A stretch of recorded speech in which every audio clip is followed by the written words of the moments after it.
350 guests rose to their feet as my sister glided down the aisle, radiant beneath the chandeliers. Cameras flashed, violins soared, and for a moment, it felt like perfection until I saw him. My grandfather, Henry Collins, sitting quietly in the back, wearing his old gray suit and that faded watch he'd worn since forever. When he stood to greet her, Samantha hesitated. Then, smiling for the crowd, she said, "Oh, sir, you must be mistaken. Sir, not Grandpa, just sir." The room laughed. Her new in-laws smirked at the old man in a cheap suit. They didn't know that the man they were mocking built the hotel they were standing in and could buy and sell every diamond in that room. Grandpa didn't argue.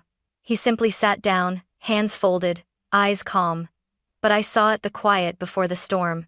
And when he finally spoke, every smile disappeared.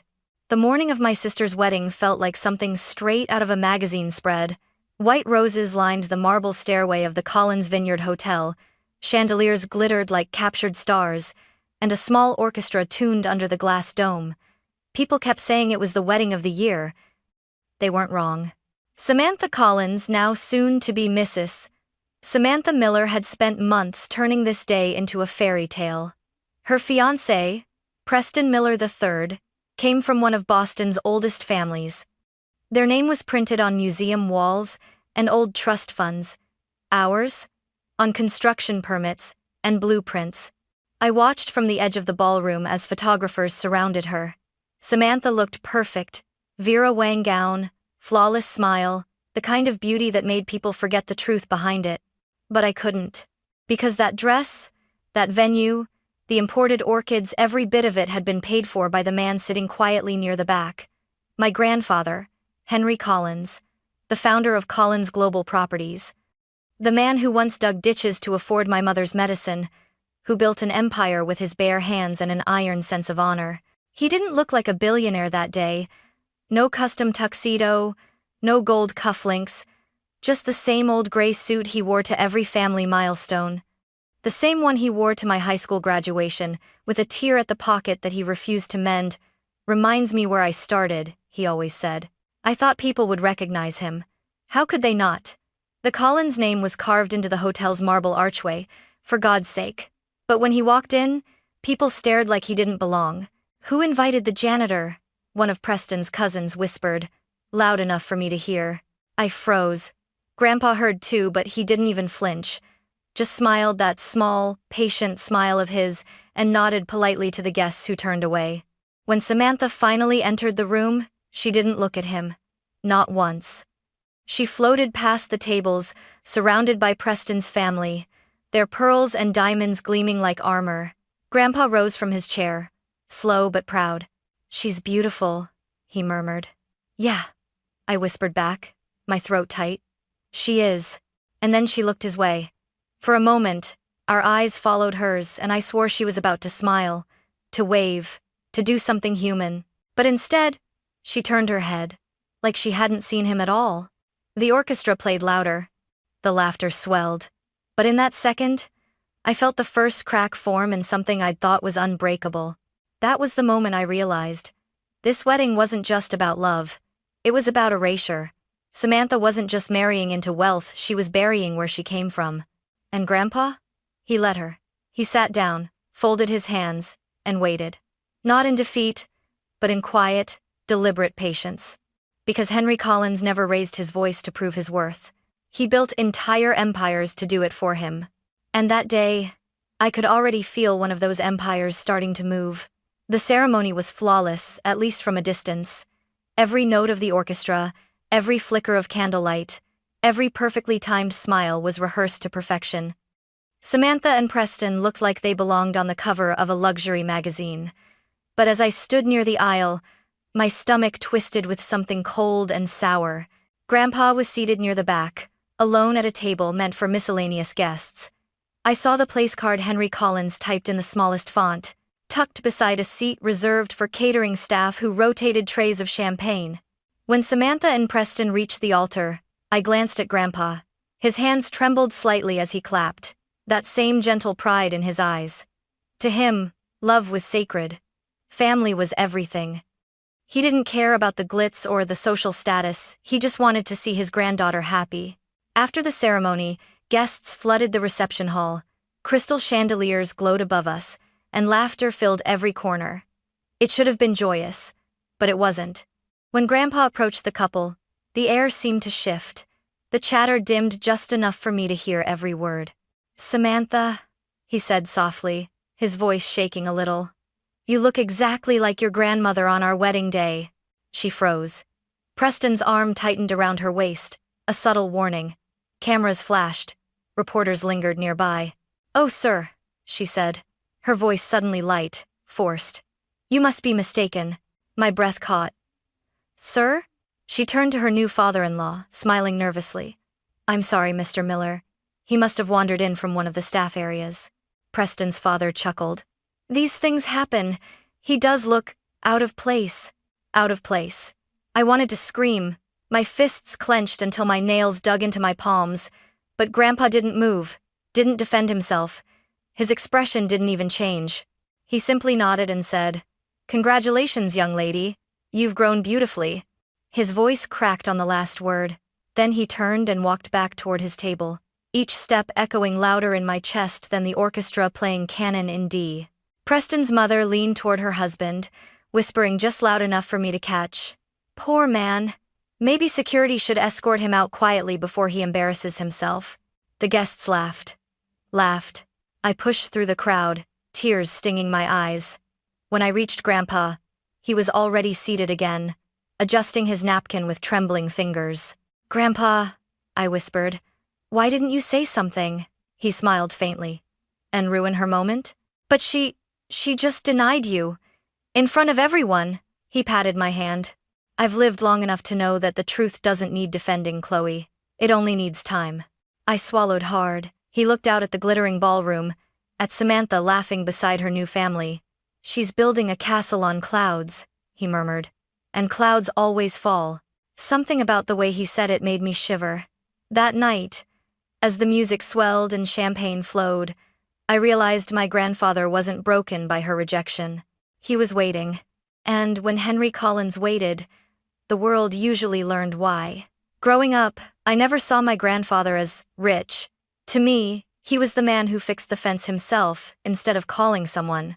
The man who carried lunch in a metal box even when he could have eaten at the best restaurants. The man who smelled faintly of sawdust and coffee, and who still sent handwritten thank you notes to every worker who stayed late. It wasn't until high school that I realized how big his empire really was. The Collins name wasn't just on our mailbox, it was on half the skyline. Collins Global Properties owned resorts, office towers, even this very Vineyard Hotel where my sister was now pretending he didn't exist. "Your grandpa doesn't talk about money because he remembers what it costs," Mom once told me. Back then, I didn't understand. Now I did. Henry Collins had started with nothing. A widowed father by 30, he worked construction by day and drafted real estate plans by night. He'd once told me, "Every rich man I met started by convincing someone to trust him. I just made sure I was worth trusting." He built everything from scratch, his business, his fortune, his reputation. But the one thing he valued most wasn't any of that. It was family. That's why Samantha's betrayal cut so deep. She wasn't just denying a man, she was denying the foundation he'd built his entire life on. I remembered when she was little how she used to ride on Grandpa's shoulders through the unfinished halls of his first hotel. "One day," she'd said, "I'll have my wedding here." And Grandpa had laughed, his voice echoing off bare concrete walls. "Then I'll make sure it's the prettiest place on earth." He kept that promise. The chandeliers above us, the imported marble under our feet, the garden that looked like a Monet painting, all of it existed because of him. And yet, that night, she acted like he was a stranger who had wandered into someone else's dream. I couldn't stop thinking about the contracts I'd seen in Grandpa's office a few weeks before. He'd asked me to help him sort them: venue bookings, catering deposits, floral agreements, all signed under the Collins Foundation. At the time, I thought it was sweet that he was helping Samantha financially. Now, it felt like a ticking time bomb she didn't even know she'd built herself. As the orchestra played and champagne glasses clinked, Grandpa sat quietly at his table, watching it all unfold. He didn't look angry, just tired. "Do you ever get used to people changing?" I asked him once, when a business partner had betrayed him years ago. He'd smiled sadly. "No. But I've learned something better. They always show you who they are right before they fall." Back then, I thought he was being dramatic. Now, as I watched Samantha laugh with the Millers, her laughter just a little too bright, a little too forced, I realized he'd been right. She had changed. But Grandpa hadn't. And that scared me more than anything. Because when Henry Collins stopped talking, it didn't mean he'd given up. It meant he was planning. Dinner service began like a symphony of perfection. Polished silverware, soft jazz, and laughter that sparkled almost as brightly as the champagne. The Millers had spared no expense flaunting their wealth, but for all their money, they had no class. I watched from my seat as one of the guests, Preston's aunt, a woman with a diamond necklace thick enough to double as a leash, leaned towards Samantha and whispered, "Such a shame about the staff wandering too close to the main tables earlier. Management really should keep them separate." Samantha giggled. She didn't even glance toward the back of the room, where Grandpa sat alone, his chair slightly turned away from the spotlight. Every part of me burned. Then, as if on cue, Preston's father raised his glass. "To new beginnings," he declared, "and to families who understand refinement."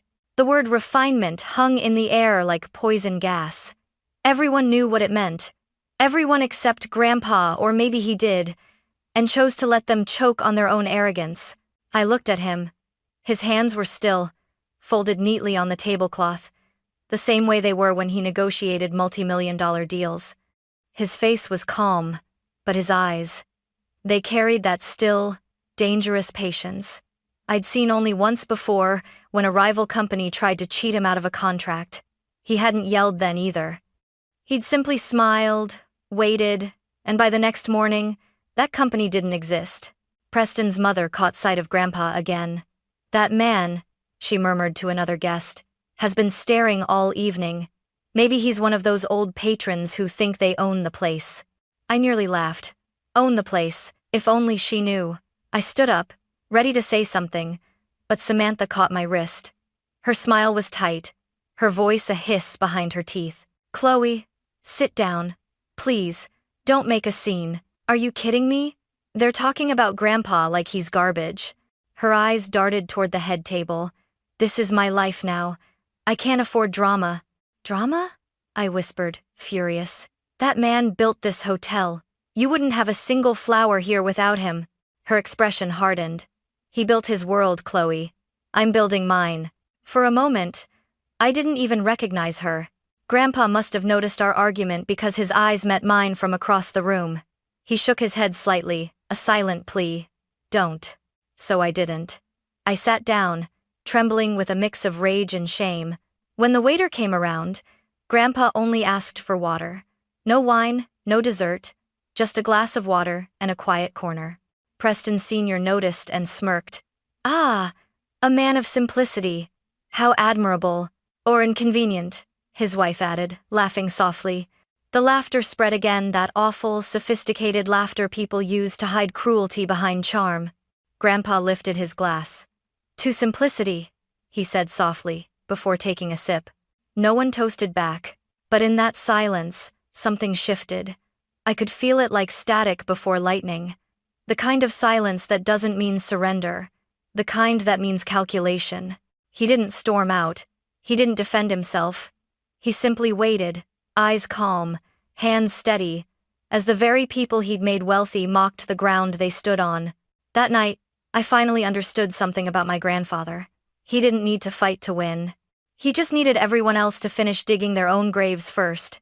By the time dinner plates were cleared, the night had turned heavy, not from food, but from pride. Every conversation hummed with the same arrogance, the same glittering lies wrapped in polite smiles. You could almost hear the money talking louder than the people themselves. Preston's father, ever the showman, took the microphone for his toast. His voice boomed across the ballroom, smooth and practiced. "Tonight," he began, "we celebrate not only love, but legacy. Our family has always stood for excellence, refinement, tradition. And now, we welcome Samantha into that tradition." Applause erupted. Cameras flashed. But his next words felt like a blade twisting. She comes from humble roots, but her grace proves that class can't be bought. It's inherited or married into. The room laughed. Even Samantha forced a tight smile, pretending not to notice the cruelty buried in the compliment. Grandpa didn't laugh. He didn't even blink. He just stared into his glass of water as if measuring how long patience could last before it spilled over. When the applause faded, he rose slowly from his seat.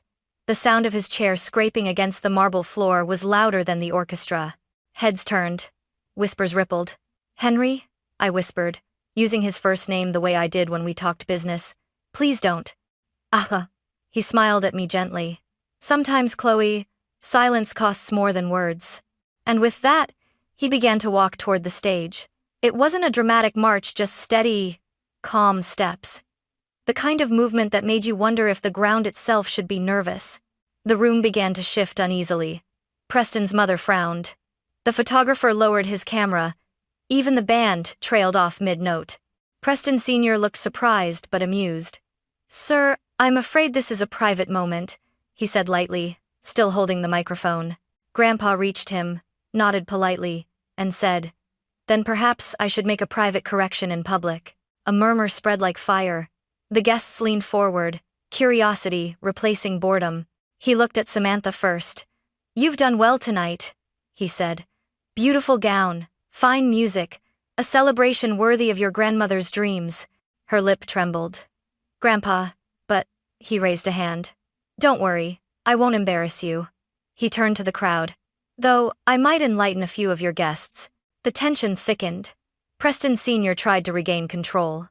"I think we've had enough speeches," but Grandpa's voice cut through him like steel wrapped in velvet. "There's one more bill to settle before the evening ends." I swear you could feel every breath in the room freeze. He reached into his suit pocket and pulled out a small leather folder, the same one I'd seen on his desk the week before. I recognized the seal embossed in gold, Collins Global Properties. He placed it gently on the table before him. Every contract for tonight's event, the venue, the catering, the entertainment, even this vineyard carries one name at the top. Mine. You could have heard a pin drop. He smiled faintly, eyes still calm. "So before we continue celebrating refinement, perhaps it's time to acknowledge where refinement truly came from." Preston Sr.'s face went pale. You're joking." Grandpa finally took the microphone. His grip was steady, his voice unshaken. "I don't joke about legacy or gratitude." Then he looked right at Samantha. "You may pretend not to know your family, but tonight, the world will remember exactly who you came from." And in that single moment, the air changed. The laughter died. The storm had arrived. I don't remember who gasped. First, maybe me, maybe one of the guests, but the sound swept through the ballroom like a wave.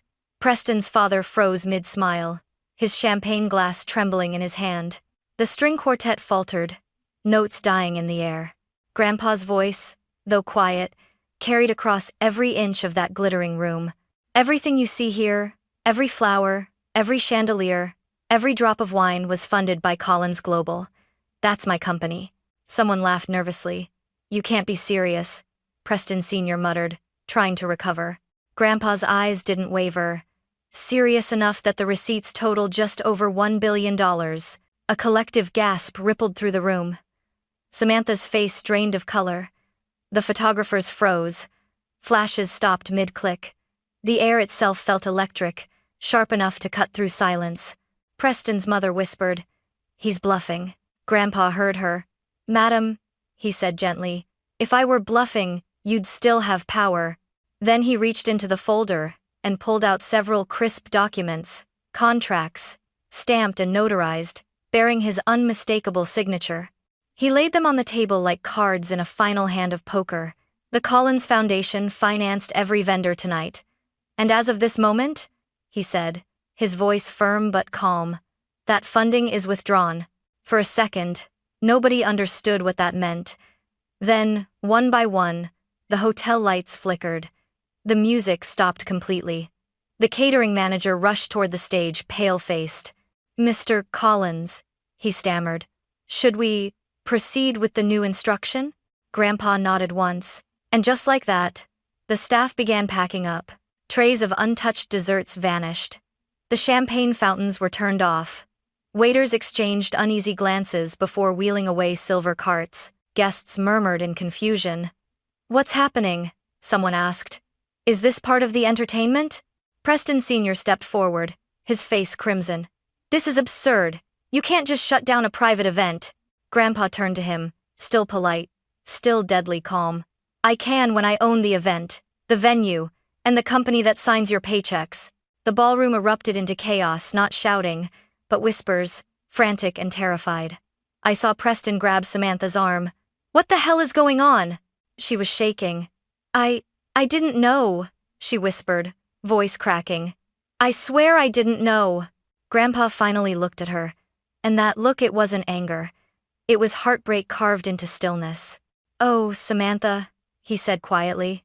"You knew enough to be ashamed of me. That was all you needed to know." Tears welled in her eyes. "Please, Grandpa. I just wanted them to accept me. I didn't mean—" He stopped her with a single gesture. "You wanted to fit in with people who mock kindness and worship appearance. Congratulations, my dear. You fit perfectly." Preston's father stepped between them. "Now see here, old man." "Old man?" Grandpa interrupted, raising an eyebrow. "That old man owns this hotel, the vineyard that supplied your wine, and the brokerage that manages your real estate trust. Perhaps you'd like to rethink your tone before I decide to restructure a few portfolios." The color drained from Preston Sr.'s face. Then Grandpa did something no one expected. He turned to the guests, all 350 of them, and spoke not with fury, but clarity. "I built my life on the idea that work gives dignity, and money means nothing without respect. I taught my family the same. Tonight, I was reminded how easily people trade both for applause." He paused, letting silence settle like a verdict. "So, here's my final toast." He lifted his glass of water, still untouched. "To honesty. It's not served here tonight, but I hope you all find it someday." He placed the microphone back on the table, nodded to me, and started walking toward the exit. Samantha reached out, desperate. "Grandpa, please don't do this." He didn't turn around. I already did. Then, as if on cue, the main chandelier dimmed, casting the room in an eerie half-light.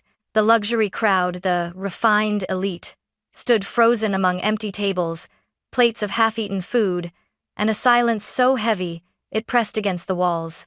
I followed him with my eyes until the door closed behind him. And in that moment, I realized something chilling. He hadn't just ended the wedding. He'd ended the illusion that had kept it alive.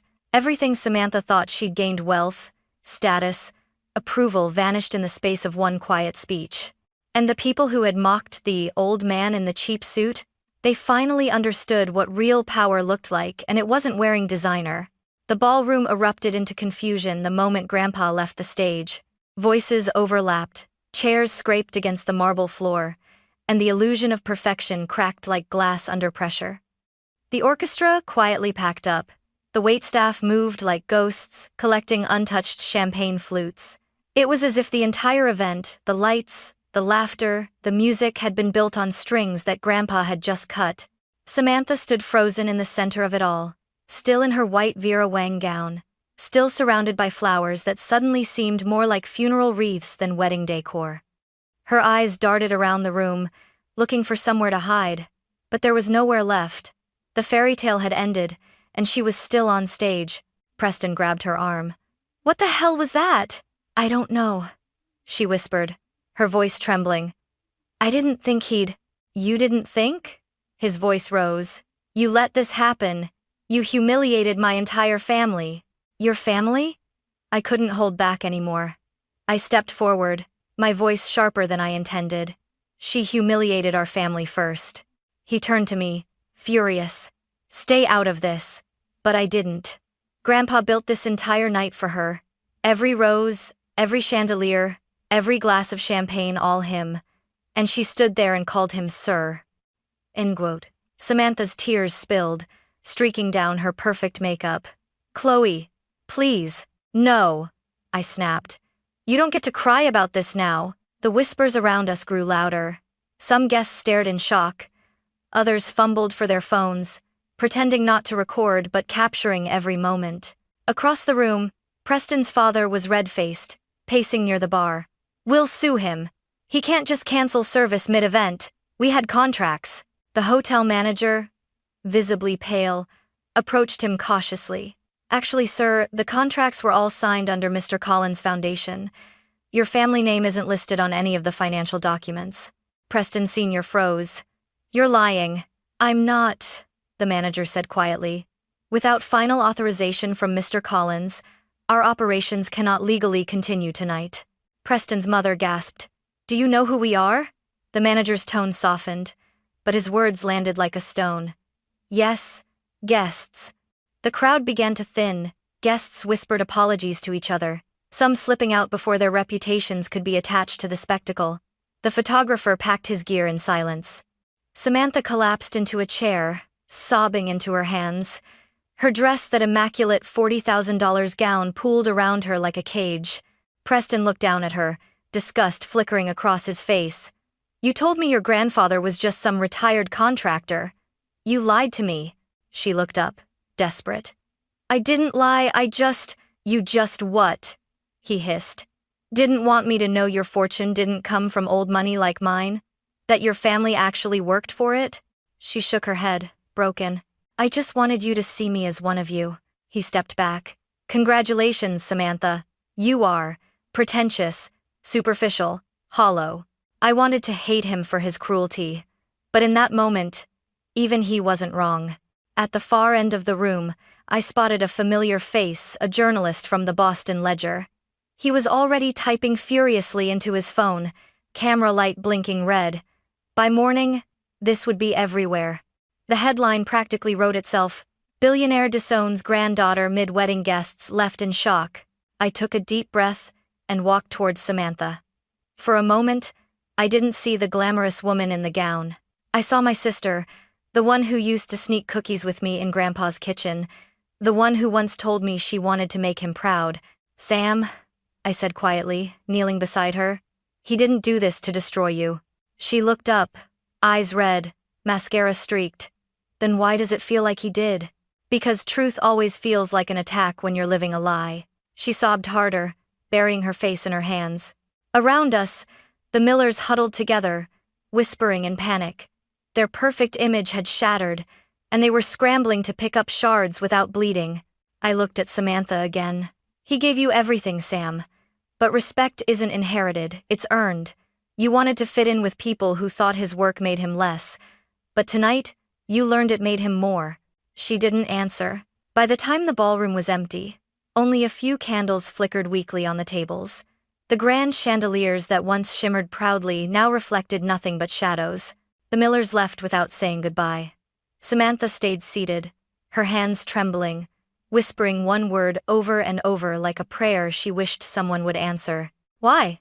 I didn't tell her the truth that she already knew why. That this was the price of forgetting where you came from. Because when you trade family for status, you don't just lose people, you lose yourself. A week after the wedding, the headlines hadn't stopped. Every socialite magazine, business column, and gossip site ran the same story with slightly different wording. Billionaire Desson's granddaughter, after $1B wedding scandal. Old money meets real power. Collins family, drama stuns Connecticut. Bride Denise grandpa, loses empire overnight. I stopped counting after the 10th article. But the worst part wasn't the coverage, it was how quiet everything became afterward. Samantha vanished from social media.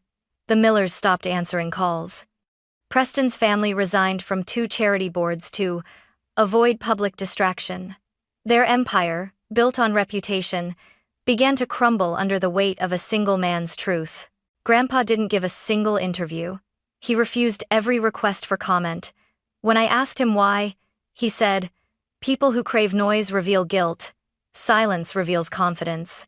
But even silence couldn't hide how much it hurt him. I caught him once, sitting on the porch at dawn, a cup of coffee in hand, staring at the vineyard he'd built with his bare hands.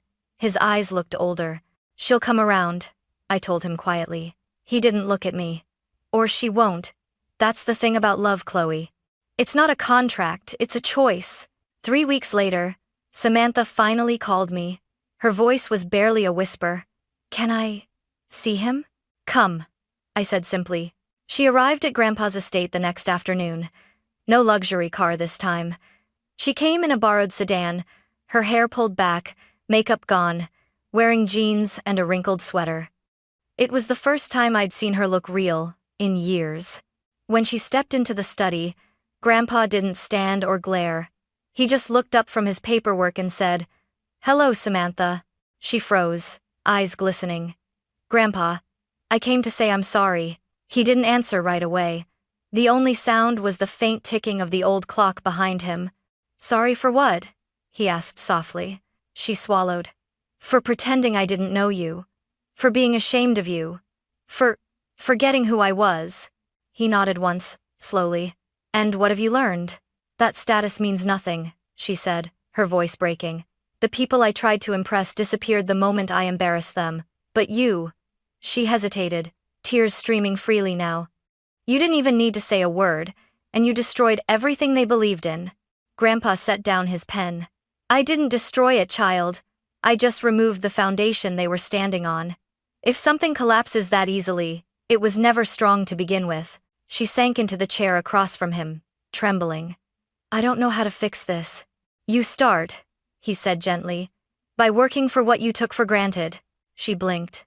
"Work?" He gestured toward a folder on the desk. "Collins Foundation needs project coordinators for our community housing division. Starting pay, $42,000 a year. You'll report to the regional manager, not to me. You'll work 8-hour shifts. You'll be treated like everyone else because you are." Samantha's lips parted in shock. "You want me to earn your dignity back," he interrupted calmly. "And, maybe one day, my trust." For a long time, she said nothing. Then she nodded. "I'll do it." When she left the room, I followed her to the door. Her hands were shaking. "You okay?" I asked. She let out a shaky laugh. "No, but maybe that's the point." 6 months passed. Samantha didn't return to New York. She stayed in Connecticut, working quietly in the foundation's local office. She started wearing simple clothes, took the train instead of a car, packed her own lunch. People who'd known her before barely recognized her. One afternoon, I dropped by her office to surprise her. She was sitting at her desk, surrounded by files and blueprints, explaining to a small team how to budget for affordable housing repairs. Her tone was calm, confident, kind. When she looked up and saw me, she smiled a small, real smile. "Hey, Chloe, you want to see something cool?" She led me outside to a nearby construction site, a modest community project sponsored by the foundation. Workers were laughing, building, painting, and there she was, right in the middle of it, helping an older woman lift a box of supplies. Watching her, I realized something. This wasn't humiliation. It was rebirth. That night, when Grandpa asked me how Samantha was doing, I didn't give him a long report. I just said, "She's earning it." He smiled faintly, eyes soft. "Good. Maybe she'll finally understand that wealth isn't what you inherit, it's what you build when no one's watching." Months later, during the foundation's annual dinner, Grandpa stood on stage again. But this time, there were no chandeliers, no luxury gowns, no champagne fountains, just a modest hall filled with volunteers and families the foundation had helped. Samantha sat beside me, hands clasped nervously in her lap. When Grandpa finished his speech, he paused, scanning the crowd. Then his eyes landed on her. "Some mistakes," he said, "don't end a legacy. They redefine it." He raised his glass of water, of course. "To forgiveness, not the kind that's spoken, but the kind that's earned." Samantha's eyes shimmered with tears. I reached for her hand, and she squeezed mine back. For the first time since that disastrous night, I felt peace settle between us. Because redemption, like wealth, doesn't happen overnight. It's built one honest choice at a time. And as the applause echoed softly through the hall, I could almost hear Grandpa's favorite saying in my head, the one he'd told us both when we were kids. "Real class isn't about how high you climb. It's about remembering who lifted you up."